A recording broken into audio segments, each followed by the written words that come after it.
começava a derramar as lágrimas. Vocês acreditam que eu não preguei lá nem um dia? Na verdade preguei um dia, eu e a Silmara pregamos para um judeu ortodoxo, o mais difícil de todas. A gente pôs uma pulguinha atrás da orelha dele, que ele não consegue crer no Pai, no Filho e no Espírito Santo, e a gente acendeu uma chama no coração dele. Mas eu recebi convites para pregar nos 3 lugares que a gente foi, e eu não aceitei, irmão, porque eu era 100% da minha amada. Pensa numa oferta de sacrifício, porque eu amo as duas coisas. Eu amo pregar, eu amo estar com ela. O que você está rindo aí, Pia? Oferta de sacrifício, porque eu amo as duas coisas, né, amor? Vou ficar com você ou com a palavra. Que bom estar em casa, que bom estar em família, que bom poder ver vocês. Cada abraço que eu já recebi já marcou meu coração, e eu espero receber muito mais no final do culto. É bom estarmos juntos. Antes de eu começar a ministrar essa noite, eu quero chamar a pastora, ela também vai falar com vocês.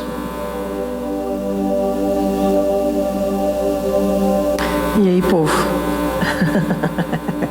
É bom ir, mas é 2 vezes bom voltar. Foram dias muito agradáveis. É muito interessante a gente perceber quanto a gente é limitado, né?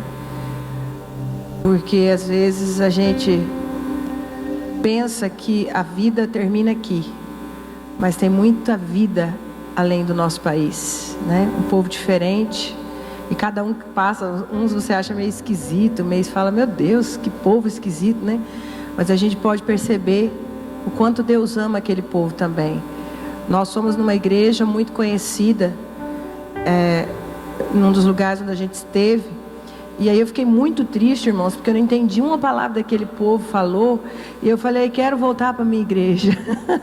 Aqui eu entendo tudo, conheço todos, então por isso que é bom ir e bom voltar. Então foi um privilégio que o Senhor nos concedeu, e que no Salmo diz que desce sobre a cabeça, que vem sobre a barba e que chega desce até a orla, né? Uma vez uma irmã disse para nós, logo que nós começamos a falar em termos a nossa casa, em financiarmos a nossa casa, ela falou, pastor, se o senhor vai ter essa casa, eu vou ter também. Porque o óleo que desce da cabeça vem para a barba, que chega para a orla do vestido, e ela entrou na casa dela antes de nós. Né? Então, que o Senhor conceda para cada um de vocês o privilégio que foi a nós concedido. É bom demais, lugares muito lindos. Quem sabe a gente volte, quem sabe a gente vá e não volte, quem sabe a gente não vá. Né? Então está tudo nas mãos do Senhor. Deus abençoe cada um pelo cuidado que vocês tiveram com essa obra, pelo cuidado que vocês tiveram com os meus filhos, né?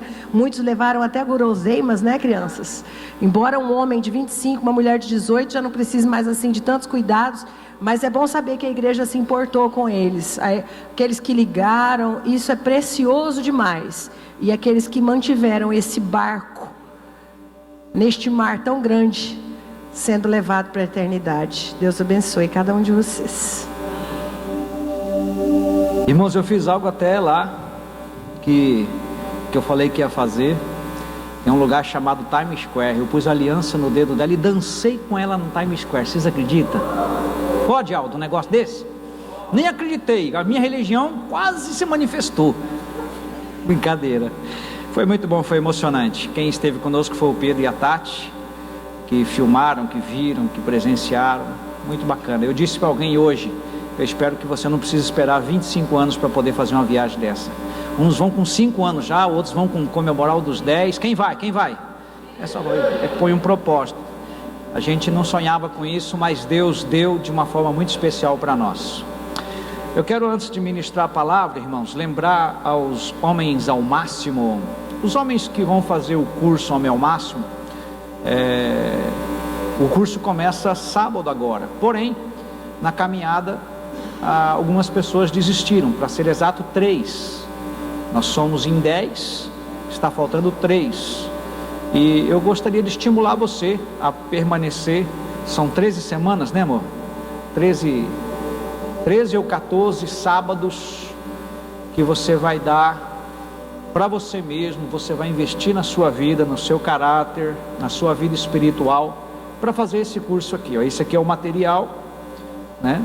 Que eu saiba, o Aldo, o Ayrton, eu, o Júnior, o Raniel, o Douglas, quem mais que está no curso, que está aqui? Está faltando um, que o nome está na lista. Eu gostaria de convocar você que não fez ainda, a ter esse tempo comigo. Se você tiver coragem de ficar 2 horas por sábado comigo, vai ter dias que você vai ter raiva de mim, vai ter dia que você vai falar, esse cara é meu pastor, porque o livro é o livro que pega a gente de jeito, tá? E eu gostaria que no final essas 3 vagas estivessem completamente preenchidas. Eu tenho alguns nomes em mente, gostaria que eles se manifestassem. É um tempo de investimento na sua vida espiritual, viu, irmãos? É algo muito sério, e eu tenho certeza que proporcionará um conhecimento que a maioria ainda não tem, e se tem ainda não pratica. E eu estou aprendendo isso. Esse vai ser, se eu não me engano, o 4º ou 5º curso que eu vou fazer, e eu vou pegar inclusive um material novo, para que eu possa refazer tudo de novo, porque eu não vou usar o material que eu tenho, eu vou ter novas revelações a respeito do trabalho. O curso está aqui, os livros. No final eu gostaria que os irmãos que já estão aqui pegassem o material comigo ali no escritório. Amém? Abra sua Bíblia, livro de Atos dos Apóstolos, capítulo 9. Atos, capítulo 9, verso 1 a seguir diz assim: Saulo, respirando ainda ameaças e morte contra os discípulos do Senhor, dirigiu-se ao sumo sacerdote e lhe pediu cartas para as sinagogas de Damasco, a fim de que, caso achasse alguns que eram do caminho, assim homens como mulheres, os levasse presos para Jerusalém. Seguindo ele estrada fora, ao aproximar-se de Damasco, subitamente uma luz do céu brilhou ao seu redor, e caindo por terra, ouviu uma voz que lhe dizia: Saulo, Saulo, por que me persegues? Mas levanta-te e entra na cidade, onde te dirão o que te convém fazer. Os seus companheiros de viagem pararam emudecidos, ouvindo a voz, não vendo contudo ninguém. Então se levantou Saulo da terra e, abrindo os olhos, nada podia ver, e guiando-o pela mão, levaram-no para Damasco. Esteve 3 dias sem ver, durante os quais nada comeu nem bebeu. Agora abra a sua Bíblia no livro, não abre não, fica nisso, Atos, é isso mesmo, perdão, irmãos. O apóstolo Paulo, irmãos, ele é o autor na maioria dos textos que nós temos na Bíblia a respeito da vida cristã. A gente encontra em Paulo o autor dessas muitas cartas, e eu queria conversar um pouquinho hoje a respeito da vida de Paulo e fazer um paralelo à nossa vida, a nós como cristãos, a maneira como nós somos, porque quando olho para a vida de Paulo, eu vejo um homem religioso, cheio de boas intenções para com Deus, porém sem salvação. Na sua primeira fase, Paulo, ele, conforme você acabou de ver comigo, ele pediu cartas dos seus líderes, da sua autoridade, para prender as pessoas do caminho. As pessoas do caminho eram as pessoas que já estavam seguindo a Jesus Cristo, eram pessoas que já estavam seguindo os ensinamentos de Cristo, eles já haviam mudado. Havia naquele tempo os seguidores da lei mosaica, os mandamentos que Moisés havia escrito, aqueles 10 mandamentos, era a Bíblia do povo, e é até os dias de hoje para o judeu ortodoxo. Porém, quando Paulo, ou então Saulo, porque ele tinha 2 cidadanias, algumas pessoas de modo errado às vezes dizem, Deus mudou o nome de Saulo para Paulo. Isso não aconteceu, isso não é verdade. Na verdade, o que é de fato é que ele tinha cidadania judaica e romana, então ele era judaica e grega. Então ele era Saulo e Paulo ao mesmo tempo, Saulo num lugar e Paulo no outro. Ele não mudou de nome, como Abrão para Abraão, Saraí para Sara, e como Jacó para Israel, que de fato isso foi mudança de nome da parte de Deus. No caso de Paulo, ele saía para você ter uma ideia, de Jerusalém até Damasco era um pouco mais de 300 ou um pouquinho menos de 300 quilômetros, e nesse caminho ele ia prendendo as pessoas do caminho, ou seja, caminho aqui, se você olhar na sua Bíblia, está com C maiúsculo, fala então das pessoas, como eu disse, estavam seguindo Jesus, e Paulo tinha algo dentro dele, ele queria fazer algo para Deus, e ele entendia, na sua maneira de pensar, o zelo que ele tinha para com Deus, ele estava com todo entusiasmo, prendendo as pessoas que agora estavam causando algum alvoroço naquele tempo, pessoas que agora testemunhavam do Nazareno, do Messias, do Jesus, aquele que havia nascido de José e Maria, e aquilo estava acontecendo naquele tempo, e na religião predominante, onde os sacerdotes, os líderes, todos pertenciam a ela, viam nesse povo do Messias, nesse povo cristão, no povo do caminho, uma ameaça, um perigo. Paulo, um importante homem do exército, ele então passa a perseguir os cristãos. O que eu quero mostrar é que ele, enquanto um religioso zeloso, ele fazia muitas coisas para Deus, e assim a gente vê muitas pessoas hoje. Eu creio em Deus, eu não preciso ir em igreja para ter Deus, eu não preciso ter pastor para ter Deus, eu não preciso, e de fato a gente não precisa, de fato, a Bíblia diz que Jesus é o único caminho, a única verdade, a única vida, eu sou o caminho, a verdade e a vida. Até então Paulo não conhecia esse Jesus, então tudo que ele fazia era baseado nos ensinamentos que ele tinha, e os ensinamentos que ele teve foi através de um homem chamado Gamaliel, um dos mais importantes mestres da época, e que em outra ocasião funcionou inclusive para que muitos cristãos não fossem punidos. O conselho de Gamaliel era aceito. Gamaliel era um homem importante na época, e este homem ensinou Paulo. Os primeiros contatos de Paulo com o cristianismo foi no momento de apedrejamento. A Bíblia diz que quando Estevão estava sendo apedrejada, a multidão que apedrejava pegou as suas roupas, tirou algumas partes dela para ficarem mais livres para lançarem pedras, e essas roupas estavam junto com Paulo. Era ele que cuidava da roupa enquanto pessoas apedrejavam Estevão. Então ele já começou vendo isso, e naquele tempo ele era instruído, ensinado, discipulado por Gamaliel.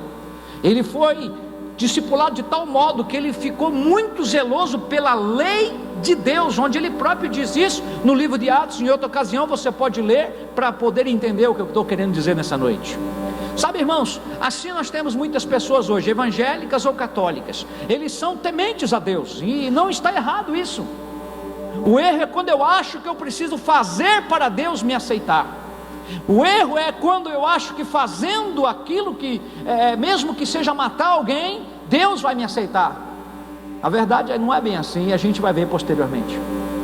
A gente vê que o apóstolo Paulo, ele tem hoje no século 21 bastante pessoas que são seus discípulos do tempo da lei, pessoas que atacam com palavras, pessoas que ferem com palavras, pessoas que matam com palavras, pessoas que condenam, e assim Paulo era. Todo aquele que ele pegava, que servia a Cristo, ele mandava prender, ele chicoteava, ele lançava aos leões. E hoje existe um povo que faz mais ou menos assim, inclusive e infelizmente no meio evangélico, porque você não pertence a tal denominação, você é apedrejado. A igreja de Jesus, ela não tem um nome como Ouvir e Crer, ou as mais conhecidas, batistas e presbiterianos e assembleianos. A igreja de Jesus, ela tem uma marca, é o sangue de Jesus sobre a vida dela, é as vestes brancas sobre ela. A igreja que vai morar no céu, ela tem uma característica, ela foi crucificada com Cristo, e ela ama em vez de condenar, ela tolera em vez de ser intolerante, ela apazigua em vez de causar uma guerra, em vez de ser uma guerra. E Paulo, em sua caminhada, ele causava guerra, ele fazia guerra, ele martirizava, ele judiava, ele fazia tudo que era por zelo. Ele era sincero, assim como muitas pessoas, evangélicos ou católicos, são sinceros. Mas isso não bastava. Um belo dia, na sua última jornada, enquanto um general romano, um general onde ele, instruído e municiado com cartas que lhe davam o direito de prender e matar, ele sai de Jerusalém rumo a Damasco. Naquele dia estava marcado na agenda de Deus um encontro com Jesus. Paulo não sabia disso. Ele era imponente, por onde ele passava ele despertava medo, as pessoas tinham receio, porque ele era uma autoridade que tinha poder para matar, poder para prender, poder para assaltar. Mas naquele dia, o dia de Paulo estava marcado. O dia das pessoas está marcado por Deus. Resta saber se elas vão entender quando Deus fala com elas.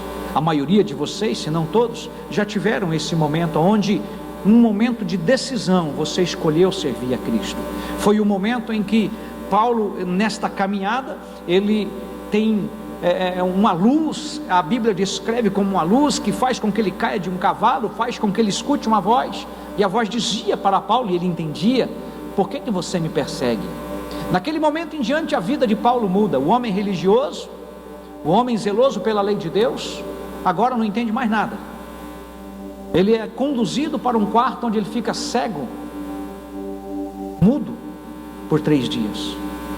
E ali começa a história que ia mudar toda a vida dele, e os seus escritos, inspirados pelo Espírito Santo, têm mudado a história de muita gente nos dias de hoje. Porque ali fala um homem que teve experiências com Jesus Cristo, um homem que mostrou o seu lado carnal, mostrou o seu lado fraco, mostrou o seu lado poderoso, mostrou o seu lado imponente, mas um homem que teve um encontro com Jesus. O que ele passa a viver a partir de agora é impressionante. Os primeiros momentos de Paulo enquanto cristão, dentro de um quarto, eu acredito que foi de muitos: por que isso? Para que isso? Por que aquilo? Como aconteceu isso? Que voz é essa? Quem falou comigo? Porque ele pergunta e o Senhor responde: eu sou aquele a quem você persegue, eu sou Jesus, eu sou aquele que você tem prendido. Porque quando se persegue um cristão, está se perseguindo Jesus. Quando se ataca um cristão, está atacando Jesus. Quando se deixa de fazer algo a favor de um menor, a favor de um andarilho, a favor de um mendigo, a favor de um idoso, a favor de alguém que você pode fazer o bem, você está deixando de fazer para Jesus. Foi o Senhor quem disse: muitos em meu nome dirão naquele dia: em teu nome fizemos, expulsamos, curamos. E o Senhor disse: não, vocês não fizeram, eu não conheço vocês. Eu estive nu, vocês não me vestiram. Eu tive fome, vocês não me deram de comer. Eu estive preso e vocês não me visitaram. Quando, Senhor? Quando deixaram de fazer isso a um dos meus, deixaram de fazer para mim. A Bíblia mostra isso claramente. E Paulo, agora então, ele recebe a visita de uma autoridade espiritual. Ananias, um homem a quem Deus falou com ele: vai em tal rua, em tal lugar, lá tem uma pessoa assim, assim, você vai falar com ele. Ananias retrucou: Senhor, esse homem aí que o Senhor está me dizendo, pelo que o Senhor está descrevendo, isso em oração, viu? Pelo que o Senhor está me descrevendo, esse homem é um perseguidor do teu povo. E o Senhor responde para ele: vai, porque esse homem é para mim um escolhido para levar a palavra aos gentios, a nós. Nós devemos a nossa salvação a Jesus Cristo, mas foi por intermédio da mensagem pregada pelo apóstolo Paulo aos gentios que chegou até a nós. Queridos, é muito importante que você entenda a palavra de Deus. O livro de Atos conta a história dos apóstolos, e aqui está contando, na minha opinião, a história do maior dos apóstolos, embora ele se intitula o menor dos apóstolos. Paulo, ele ensina para nós algo muito importante. No primeiro momento que ele escuta a voz do Senhor, ele fica a sós com Deus, porque não enxergava, porque não ouvia, porque não podia falar. Mas ele recebe na sua casa Ananias. Aqui começa que você entenda algo. Quando você começa a vida cristã, você precisa de um mentor, você precisa de uma ajuda, mesmo que seja de um leigo. Mesmo só que essa pessoa precisa que ela tenha uma intimidade com Jesus. Ela pode não saber ler, mas se ela souber entender a palavra de Deus, porque tem gente que não lê nenhum livro, mas consegue ler a Bíblia. Você conhece gente assim? Ninguém conhece gente assim? Só eu? Ah, tá. Essas pessoas aprenderam a ler na Bíblia, eles entendem a palavra de Deus. E Ananias foi então a pessoa que orou com Paulo, que começou a dar os primeiros passos no discipulado da vida cristã, trazendo Paulo a entender, explicou algumas coisas para ele, para que ele pudesse começar enfim o seu ministério. Na sua caminhada, Paulo prendeu e machucou e matou muitas pessoas. Agora, como cristão, ele então passa a ser perseguido. Agora os crentes olhavam para ele, tinham medo e tinham a oportunidade, porque ele já não tinha mais a sua cavalaria, ele já não tinha mais os seus soldados, então encontravam ali a oportunidade de poder matar quem? os crentes queriam matar ele, os cristãos da época, onde muitas pessoas começaram a duvidar de Paulo, mas muitas pessoas começaram a ver nele uma conversão genuína. Preste atenção, querido, você pode ter a vida que teve, religiosa ou não, uma vida errada aos olhos de Deus, uma vida cheia de pecado aos olhos de Deus. Por que eu falo aos olhos de Deus? Porque às vezes aos olhos dos homens é normal hoje, homem com homem, mulher com mulher, adolescente com homem, adolescente com outra adolescente, hoje está tudo normal, estão tentando pelo menos fazer parecer normal, mas aos olhos de Deus não é assim. Então a gente olha agora Paulo nessa caminhada cristã, onde a vida dele mudou, ele perdeu sua condição de homem poderoso, de homem de autoridade, e ele começou a perder. Na vida cristã de Paulo, ele só perdeu, ele foi apedrejado, ele foi preso, ele foi chicoteado, ele foi açoitado, ele foi, enfim, muito machucado. O que ele fez lá no passado com pessoas, agora estava sendo feito com ele. Ele foi apedrejado algumas vezes, mas é interessante que o zelo que ele tinha para perseguir os cristãos, agora ele tinha o zelo para falar de Jesus, porque ele teve um momento com Jesus, o momento que ele teve com Cristo, a voz que ele ouviu, o entendimento que ele ouviu, o pastor Ananias, o irmão Ananias, falou para ele: você é um escolhido de Deus, para levar a palavra aos gentios. É interessante que o próprio Deus fala para Ananias assim: vai, porque ele é para mim um escolhido, eu vou mostrar para ele o que é sofrer por amor ao meu nome. A vida cristã, meus irmãos, ela tem sofrimentos. O Evangelho contém sofrimento, o Evangelho contém cruz. Por que muitas pessoas, nós temos hoje uma igreja que é formada por pessoas que cantam, que celebram, que aplaudem, mas não tem conhecimento da palavra de Deus. A palavra de Deus, João capítulo 8, verso 32, diz: e conhecereis a verdade te libertará. Libertará de quê? De conceitos errados, de entendimentos errados. Quando a palavra conhecer, ela fala de intimidade. Adão conheceu Eva, Adão teve relações íntimas com Eva, está falando de conhecer.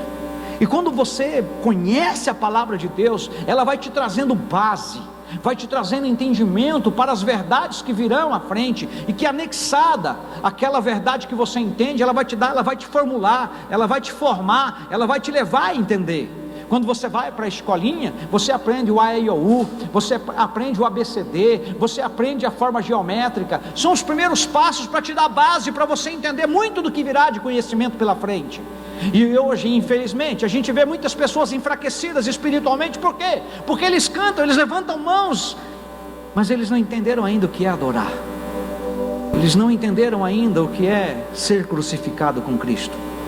A gente olha para Paulo, onde ele fala de si mesmo assim: quanto a mim, eu sou judeu, nascido em Tarso da Cilícia, e nessa cidade criada aos pés de Gamaliel, instruído conforme a verdade da lei de nossos pais, zeloso de Deus como todos vocês hoje são. Ele estava falando com a igreja.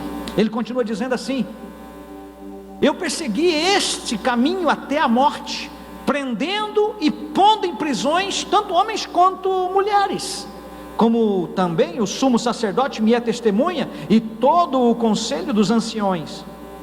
E recebendo destes cartas para os irmãos, fui a Damasco para trazer manietados para Jerusalém aqueles que ali estivessem, a fim de que fossem castigados. Ora, aconteceu que indo eu já a caminho, e chegando perto de Damasco, quase ao meio-dia, de repente me rodeou uma grande luz do céu. Caí por terra e ouvi uma voz que me dizia: Saulo, Saulo, por que me persegues? E eu respondi: quem és, Senhor? E disse-me: eu sou Jesus Nazareno, a quem tu persegues. E os que estavam comigo viram em verdade a luz, e se atemorizaram muito, mas não ouviram a voz, não entenderam a voz daquele que falava comigo. Então disse eu: Senhor, que farei? E o Senhor disse-me: levanta-te e vai a Damasco, e ali se te dirá tudo o que te é ordenado a fazer. Esse Saulo, irmãos, ele fala desse momento importante que ele teve na vida, e é importante que o próprio Deus manda ele para lá e fala que ali será dito o que fazer. Por que o Senhor te manda para uma igreja, te manda para um grupo familiar? Porque você vai agora aprender uma nova linguagem. Toda a sociedade é para viver, a gente vive junto, tem as tribos, né? Tudo é colocado. A pessoa que se isola é conhecido como nômade, o que se isola busca a sua própria destruição. Ou seja, o ser humano foi feito para se relacionar, e o Senhor coloca aqui a importância de alguém que pudesse ajudá-lo, a instruí-lo, a maneira como Deus fala. Ele coloca que eu preciso da Silmara, a Silmara precisa de mim, eu preciso do Ayrton, o Ayrton precisa de mim. O cristianismo funciona um precisando do outro. Quando Deus instrui Moisés a cuidar do povo, Deus falava face a face com Moisés, Deus mostra tudo para Moisés, Deus falava com ele de forma audível. Chega um momento que Jetro, o sogro de Moisés, ele chega e vê aquela situação onde o povo estava em pé para que o Moisés pudesse resolver os problemas. Moisés cansado para ajudar o povo, e ele fala: Moisés, você vai morrer e esse povo vai morrer também. Não é dessa maneira. Levanta pessoas que você pode confiar. O que eu quero mostrar aqui é que Deus não falou isso face a face para Moisés, mas Deus usou um homem para falar com Moisés. Onde eu quero chegar? A importância dessa pessoa que está ao seu lado, seja seu cônjuge, seja um amigo, seja o seu facilitador, o seu pastor. Todos, ninguém é tão pequeno que não possa ensinar, e ninguém é tão grande que não possa sentar para aprender. E esse homem, ele nos instrui, ele mostra muitas coisas importantes para nós. Nos livros que ele escreveu, ao todo são, se eu não me engano, 27 livros que a gente tem ali no Novo Testamento, dos quais 13 foi o apóstolo Paulo quem escreveu. Quando você lê as cartas de Paulo instruindo sobre a vida cristã, instruindo Timóteo, ele mostra coisas relevantes para a sua vida cristã. Mas infelizmente, a correria do dia a dia, o ativismo de um modo geral, tem feito com que as pessoas não conheçam a verdade. E porque não conhecem a verdade, elas não estão tendo da parte de Deus condição para avaliar as coisas do mundo. O que o mundo oferece, tem cristão recebendo. Um evangelho onde te leva ao comodismo não é evangelho de Cristo. O evangelho de Cristo, na verdade, ele te incomoda. Esse homem, ele fazia coisas para Deus acreditando que Deus recebia, e Deus não recebia nada. Muito pelo contrário, Deus olhava para aquilo e o via como um perseguidor. Ele matou muitas pessoas, ele perseguiu muitas pessoas. E você vê hoje, volta e meia, por conta da internet, por conta dos WhatsApps da vida, a gente recebe vídeos horríveis, onde pessoas estão sendo decapitadas, torturadas, tudo porque elas rejeitam renunciar a Cristo, tudo porque elas têm uma posição. A igreja precisa de posicionamento.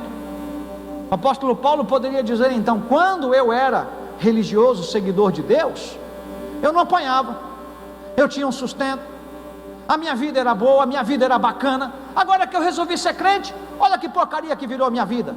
Os próprios crentes querem me matar, o meu ex-patrão me persegue, os sacerdotes não gostam mais de mim, financeiramente a minha vida agora é um fracasso, estou devendo, eu não tenho mais o meu salário, não tenho mais o meu sustento, não tenho mais o meu soldo. Onde eu passo tem gente querendo me dar pedrada, direto estão me prendendo, me colocando na cadeia. Paulo ficou muitos anos preso, irmãos. Eu tenho em mente um momento em que a Bíblia relata que ele ficou 14 anos preso, onde ele escreveu a maioria de suas cartas, mas ele não renunciava ao Cristo que ele havia tido um encontro. Hoje qualquer bobeirinha tem tirado as pessoas de igreja, qualquer bobeirinha faz a pessoa mudar de igreja. Se ele leva uma correção do pastor da igreja, que é sério, que é íntegro, que corrige de acordo com a palavra de Deus, ele muda de igreja. É como se fosse assim: eu vou procurar uma igreja que o pastor passa a mão na minha cabeça. Pastor que passa a mão na sua cabeça não é pastor, querido. Está indo você e ele para o inferno. Eu não estou falando de alisamento, eu não estou falando de bajulação, eu estou falando de pregar a verdade que liberta para você. Essa é a verdade. Mas a nossa alma gosta de cafuné, a nossa alma gosta de bajulação. Eu sou amigo do pastor. Se você é amigo de verdade do pastor, o dia que você levar um rala bem dado, porque ele te corrigiu pela palavra, permaneça fiel a Deus. Eu tenho um pastor que me ensina. Os meus filhos sabem o que é um pai e o que é uma mãe.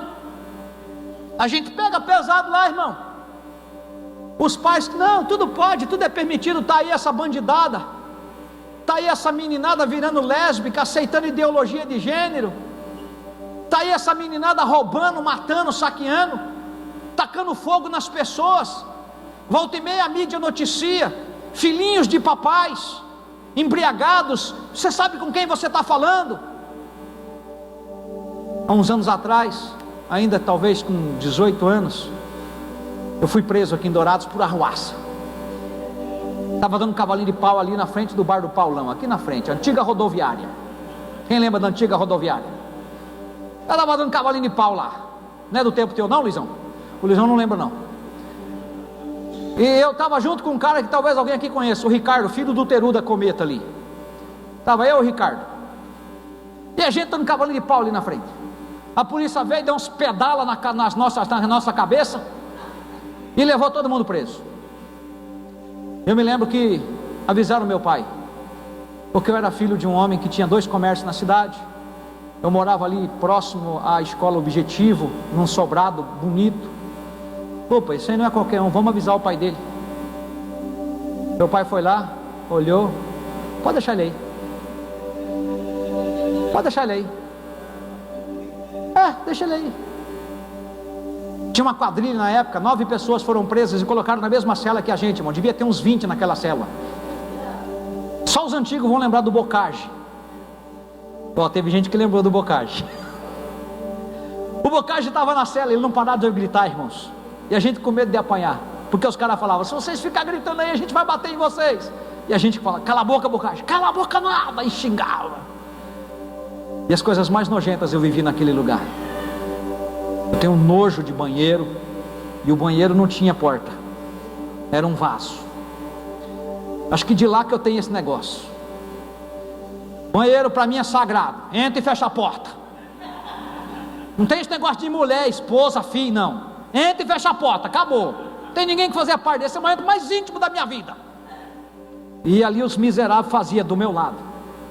Pensa que eu fiquei trancado, irmão, de xixi, e do 1 e do 2. Eu não fiz nada naquela noite, porque tinha que ir naquele lugar ali. Eu com a cara na grade, eu me lembro: nunca mais eu volto nesse lugar. Nunca mais eu voltarei para esse lugar. Eu sabia o que eu precisava fazer. Meus pais moravam em Curitiba e eu havia ficado aqui. Se eu não tomasse essa decisão, provavelmente eu não sei o que aconteceria comigo. Mas o meu pai me ensinou algo naquela noite, não me atendendo, eu não te criei para isso. Ele falou depois: sabe, queridos, pessoas que te dizem a verdade são os teus amigos de verdade. Alguém disse assim: se você não tem um amigo para te dizer verdades, pague o seu inimigo, para que ele possa meter o dedo na sua cara e falar que você não presta, para falar onde é que você erra. O apóstolo Paulo teve isso. O apóstolo Paulo, através dos seus escritos, ele nos ensina isso, ele mostra isso. Paulo, na sua trajetória de vida, ele passou mais tempo preso enquanto cristão do que solto, mas em todo o tempo ele era livre, porque ele tinha Jesus Cristo de Nazaré. O que está acontecendo hoje é uma igreja que quer fazer coisas para Deus, mas não quer se relacionar com Deus. Você e eu não precisamos fazer para que Ele nos aceite, mas porque Ele nos aceitou, nós fazemos. Dá para entender isso? Ele nos redimiu, Ele nos justificou, Ele nos libertou. De fato nós somos livres. Foi o apóstolo Paulo quem disse: não mais vivo eu, mas Cristo vive em mim. Já estou crucificado com Cristo, não é mais as minhas vontades. Alguém diz, talvez um pastor, talvez um líder, talvez um facilitador que me escuta nesse momento: não aguento mais fulano de tal, já fiz de tudo por fulano de tal. Fulano de tal não muda, não quero mais, deixa para lá. Isso não é evangelho. É o contrário. É o contrário. Tirar uma pessoa do inferno não é fácil. Tem gente que é tão religioso, irmãos, que você não consegue converter ele. É mais fácil você pregar para um ímpio do que para um religioso que acha que vai para o céu. Uma das coisas que me marcou e que me vem à memória nesse momento foi o testemunho, quando a gente voltou do encontro com Deus. O irmão Raniel falou aqui, a primeira frase que ele falou: eu achava que eu era crente. Você lembra disso? Aqui, ó, eu achava que eu era. Um homem que conhece a Bíblia, inclusive eu estou sabendo que andou pregando por aqui, irmãos, né? Vai pregar mais vezes? Ele começou dizendo: eu achava que eu era. Sabe, irmãos, achamos muitas coisas, mas quando é feito um paralelo com a palavra de Deus, aquilo não vale nada. As coisas que você acha que você faz que é importante para Deus, a Bíblia chama de justiça própria, trapo de imundícia, não vale nada. A gente precisa entender o que é que Deus quer de nós. O apóstolo Paulo entendeu que o que ele fazia para Deus não era recebido por Deus. E é uma coisa muito louca entender isso, porque a partir do momento que ele tem um encontro com Cristo, a vida dele piora aos olhos humanos. Ele passa a ser uma pessoa, aos nossos olhos, talvez um dos maiores derrotados que a gente vê, porque ele não teve sucesso, ele não ganhou dinheiro, ele era açoitado, por onde ele passava havia rejeição. E os escritos de Paulo são os escritos de um homem duro, porém um homem cheio de amor. Quando ele ensina, e a minha preocupação é a preocupação de Paulo, que fala: eu sou zeloso pelas coisas de Deus, eu quero apresentar uma igreja pura, santa para o meu Deus. Sabe o que purifica você? Não é a minha palavra, mas a palavra que eu prego baseada na palavra de Deus. Não é o que eu ensino, não são as minhas experiências que molda você. O que molda você é o conhecer a verdade que liberta. Quem está me entendendo, irmãos? Paulo, ele deixa muito claro os seus momentos de dor, que ele fala: eu tenho as marcas de Cristo no meu corpo. Hoje as pessoas são bajuladas, são consideradas pelo que elas possuem. Se ela tem, ela é importante. Mas o Senhor fala: aquele que perder a própria vida, ganhá-la-á. Para Deus é o contrário. Para Deus é o contrário.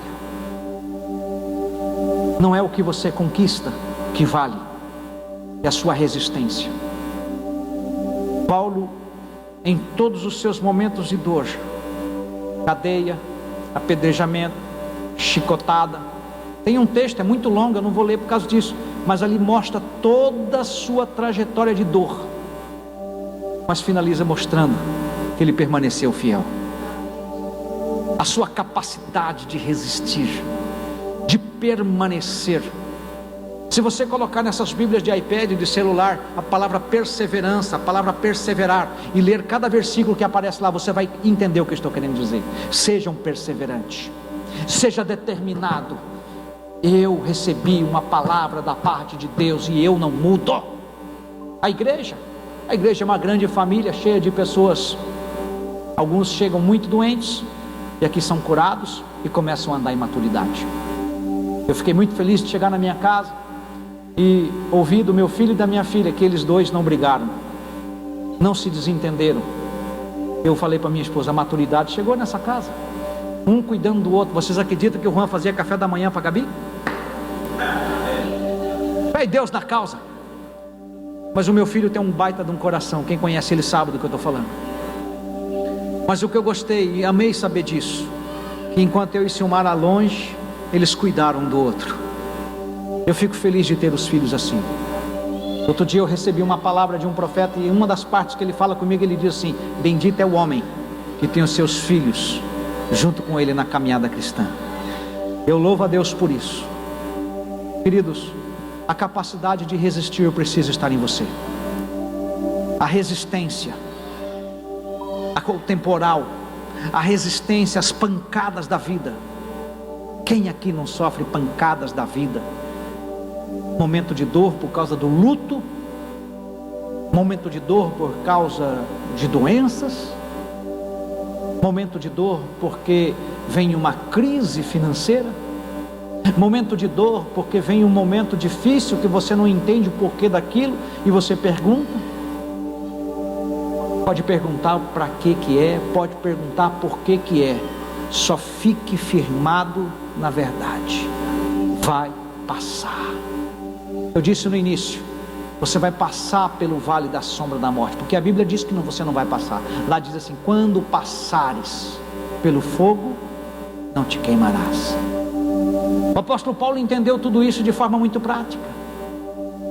Ele viveu momentos onde qualquer um, por não ter experiência com o Senhor, desistiria facilmente. Por não ter convicção, desistiria facilmente. O que falta hoje é convicção para perseverar. Você não pode titubear. Uma pastora mandou um vídeo para nós, eu só consegui ver o primeiro minuto do vídeo hoje. A Silmara conseguiu ver um pouco mais. Mas estão ali um monte de homens, onde eles estão sendo decapitados, um a um. E quando tinha um deitado, eles cortavam o pescoço e jogavam fora. No que eles empurravam o cara para a vala, o outro levantava e ia. E ele deitava, sem grito, sem espernear. Não foi assim? O que faz uma pessoa ter essa tranquilidade na hora da morte? Ele sabe para onde ele vai. Ele sabe para onde ele vai. Eu sei em quem tenho crido. Enquanto você vem a um culto como esse, seja qual o dia da semana, você está sendo trabalhado por dentro. Aprenda. A gente ensina aqui, vá para o teu quarto. Gaste um tempo a sós com Deus. Deixa Ele trabalhar no seu espírito, porque Ele não trabalha na sua alma, mas quando Ele trabalha no teu espírito, a sua alma também é edificada. Mas nós temos, por conta da correria, por conta do cansaço, a necessidade da distração, do lazer, do descanso. E parece que quando vai para ter um tempo com Deus, a alma começa a ficar agitada. Eu fico imaginando, Paulo, ele é o que mais ensina, 99% dos escritos, Paulo manda a gente orar em línguas. Paulo fala da oração em línguas, Paulo ensina sobre a oração em línguas. Eu imagino quantas e quantas horas ele ficou na cadeia, quando quem sabe com os braços amarrados, orando e levando chicotadas. Você tem resistência para permanecer fiel ante as chicotadas da vida? Hoje qualquer calinho no dedo impede uma pessoa de vir para a igreja, qualquer resfriadinho. O mesmo resfriado que faz uma pessoa ir trabalhar, que não impede ela de trabalhar, mas impede de ela buscar Deus. Uma dorzinha que não impede ela de trabalhar, impede ela de vir para um culto. Uma festa, a festa super bacana vai ter, mas é o dia do seu plantão, você não pode. Ninguém quis o teu plantão. Você vai para o seu plantão e deixa de ir para a festa. A gente troca as coisas de Deus por coisas banais, assim como Esaú trocou a primogenitura dele por um prato de lentilhas. Os evangélicos de hoje aprenderam a falar o evangeliquez, mas eles não têm resistência. A resistência que Paulo adquiriu foi na dor. A Bíblia diz que Jesus aprendeu pelo muito que sofreu. A dor ensina a gemer. Aquele momento difícil no seu casamento, onde você pensa, eu vou matar esse desgraçado. Aquele momento terrível, onde você fala, não sei onde eu estava com a cabeça, que casei com esse demônio. E aí o que faz? Separa. Resistência. Você tem 5 anos de casamento, lute pelos próximos 5. Ah, o amor acabou, pastor. Isso é palhaçada de quem é imoral e quer arrumar outra mulher ou outro homem. É essa daí, meu irmão. É esse daí, minha irmã, careca, barrigudo, roncando do seu lado. É esse aí. Ah, mas ele é um bruto. Você casou com ele. Nossa, mas ela é uma porca. Ensina ela a ser zelosa, ajudando ela a zelar também. E assim vai. Resistência para permanecer. Eu penso que tem sala VIP no céu para quem permaneceu fiel até o fim no casamento. Serão recompensados. Mas hoje, infelizmente, eu digo isso com dor, os pastores estão sendo um péssimo exemplo. Pastores estão trocando de mulher, com desculpas das mais esfarrapadas. Sabe, irmãos, a resistência de Paulo para resistir a pedradas, chicotadas, prisões e permanecer fiel veio da intimidade com o Senhor. Os escritos de Paulo nos inspiram na caminhada. Um homem para dizer, não mais vivo eu, mas Cristo vive em mim. Ele estava dizendo o seguinte, ele entendeu quando Jesus disse, quem quiser me seguir, Negue-se a si mesmo, tome a sua cruz e siga-me. Hoje uma expressão, mimimimi. Hoje uma crentalhada com mimimimi. Desviam por qualquer bobagem. Se o pastor deu um ralo, desvia. Se o pastor não passou e não viu, não percebeu, desvia também. Nem me deu moral. O pastor passou por mim, ó, nem me viu. Vou ficar aqui só para ver se o pastor me vê. Vai morrer lá, miserável. Porque às vezes eu não vou ver mesmo. Estende a mão, clame. Clame, ei, preciso de ajuda. Fale comigo. Fale com a pessoa, fale com alguém. Você precisa entender a limitação de cada pessoa. Eu vou ser feliz se a Silmara me fizer feliz. Lascou, irmão. Vai ser 2 infelizes caminhando junto. Paulo resistiu a tudo que ele resistiu, porque a alegria dele era o Senhor. Tem um dia que ele resolveu reclamar, irmãos. O espinho na carne, quem lembra? Ele resolveu reclamar. O Senhor falou: minha graça te basta. Eu não vou resolver esse problema teu não. Vai ficar com esse espinho aí. Tem coisas que vão permanecer na sua vida para te moldar, para te lapidar, para te ensinar. Aprenda a ter resistência. Aprenda a ser igreja. Que a sua vida fale mais alto do que as suas palavras. Às vezes algumas palavras nem deveriam ser ouvidas, porque expressam tanta bobagem.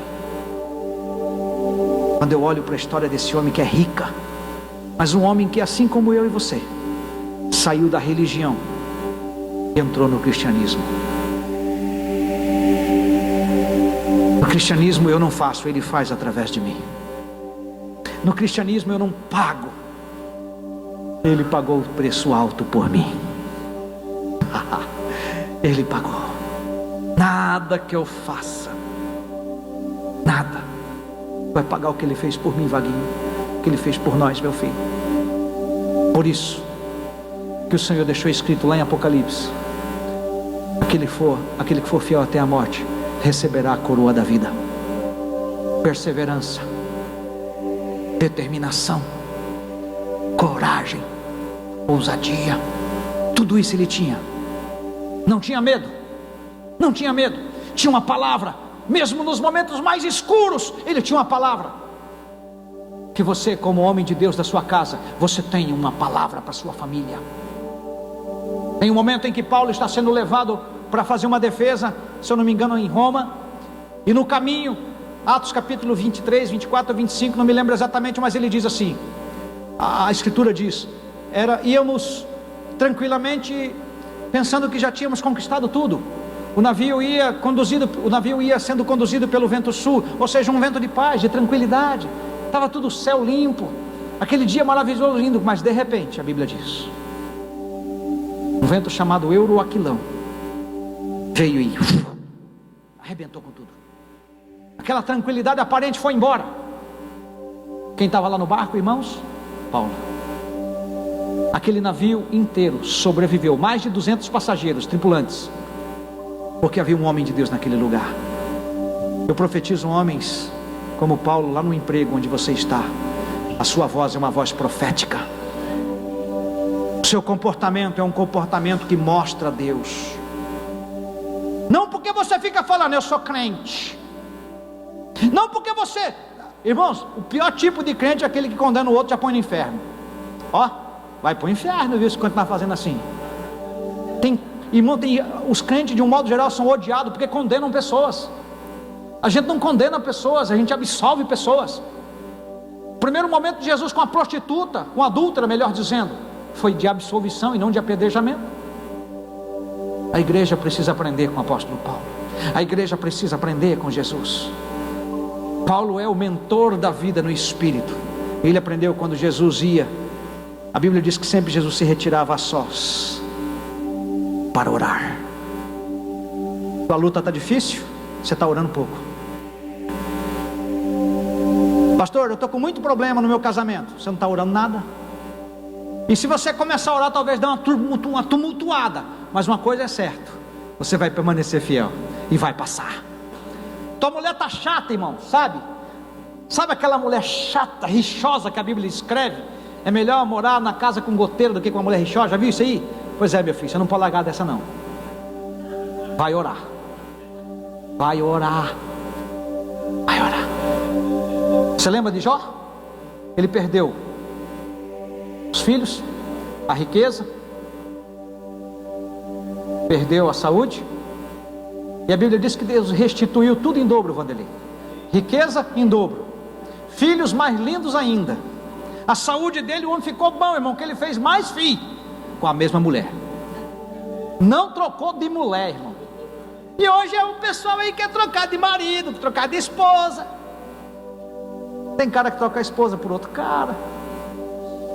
Tá desse jeito. Volta para a palavra comigo.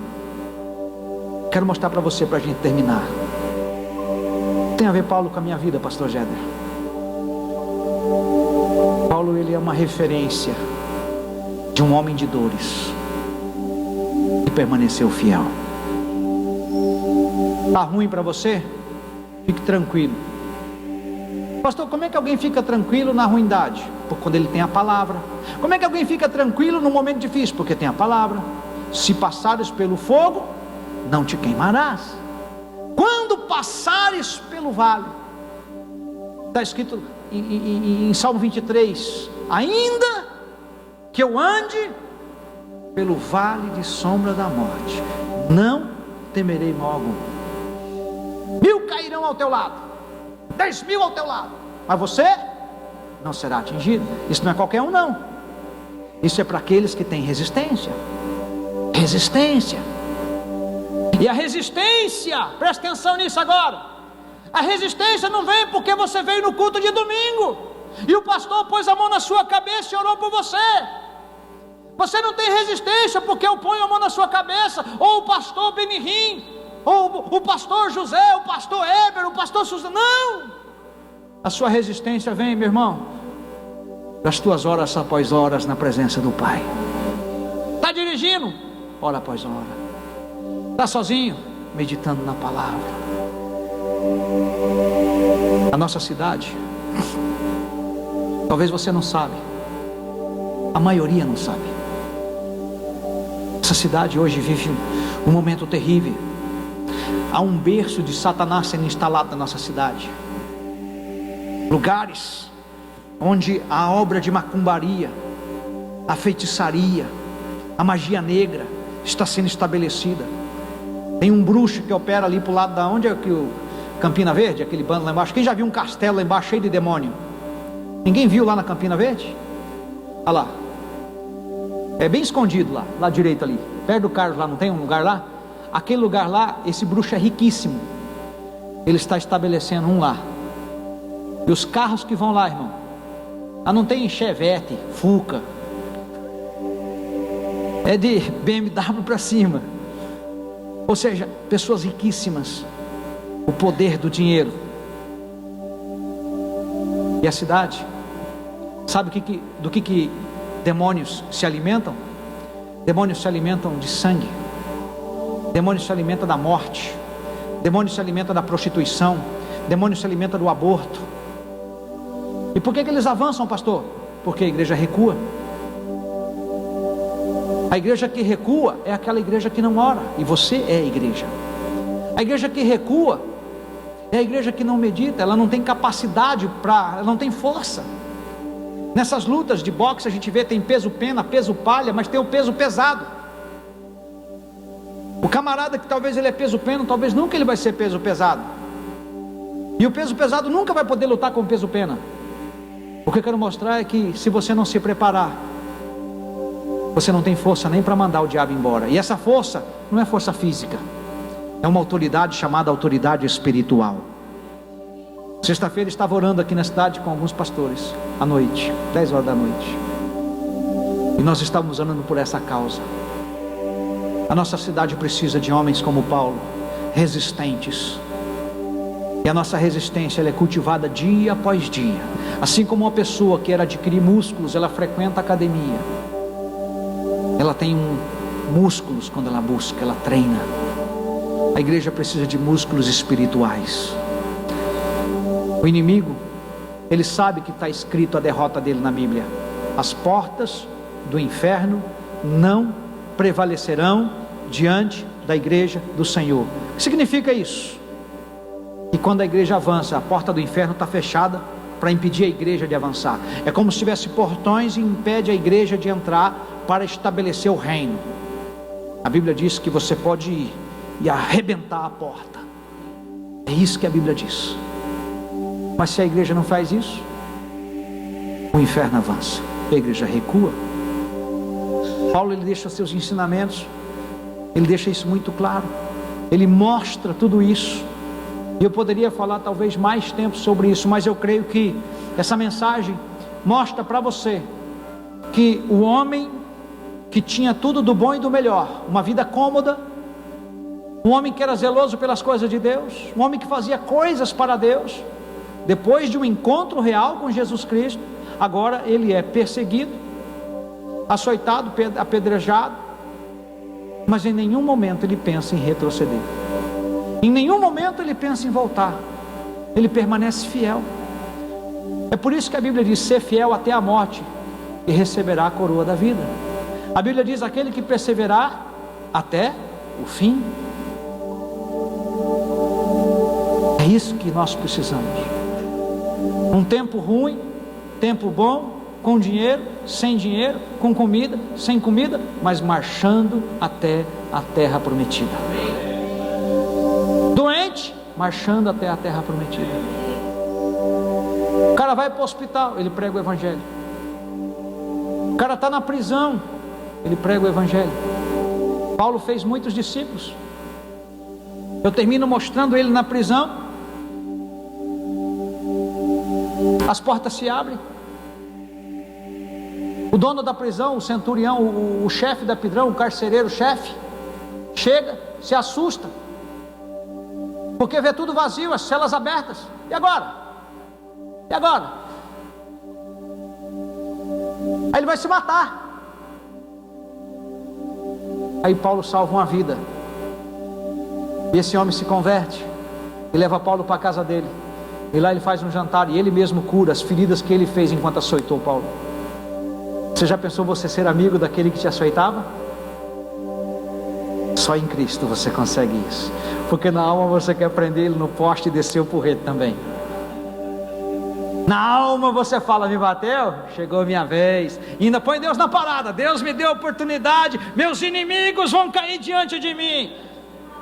Eu penso que Paulo, a música preferida, a trilha sonora dele quando ele prendia os crentes: quem me viu na prova e não me ajudou, agora vai ter que ver comigo. Eu acho que essa era a trilha sonora dele daquele tempo.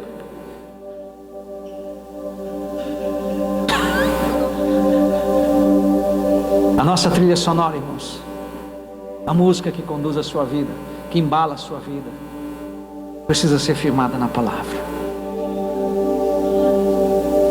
Você precisa ser. Não é ter, é ser. E hoje, infelizmente, a gente busca ter, e por essa condição nós entramos num vale de angústia, de depressão, de tristeza, de desânimo. Faz parte da vida desânimo, pastor? Faz. Tem momentos que você pensa em voltar atrás. Eu não diria em voltar atrás, mas parece que a gente se vê impotente diante de algumas situações.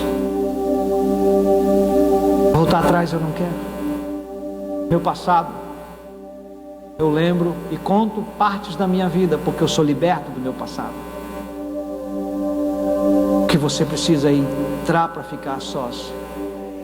Estava lá no exterior e teve um dia que eu fui pro banheiro. O banheiro, vocês acreditam? Pus o louvor e começou a louvar. Então minha alma canta a ti, Senhor. Eu no vaso ali, irmão, sentado. Pode um negócio desse? No vaso, pastor? Pois é, irmão. Até lá, irmão, veio uma presença tão real. Eu entrei num pranto, porque eu senti ele me envolvendo. Eu lembro que eu peguei aquele monte de toalha assim que tinha, pus no rosto para não assustar ela, porque sabe quando você não... Já tentou trocar a torneira sem desligar o registro? Sai aquele negócio assim? Já tentou? Foi mais ou menos assim. Eu colocava o pano na cara e aquela alegria, aquela alegria, aquela alegria. É disso que nós como igreja precisamos. Ele tem essa alegria para nós. Ele tem. Eu penso que Paulo vivia dessa alegria. Um lugar que Paulo ficou preso, queridos, presta atenção nisso. Um dos lugares, uma das prisões onde colocavam os presos, era um lugar onde passava o esgoto da cidade. O esgoto passava por ali porque ia descendo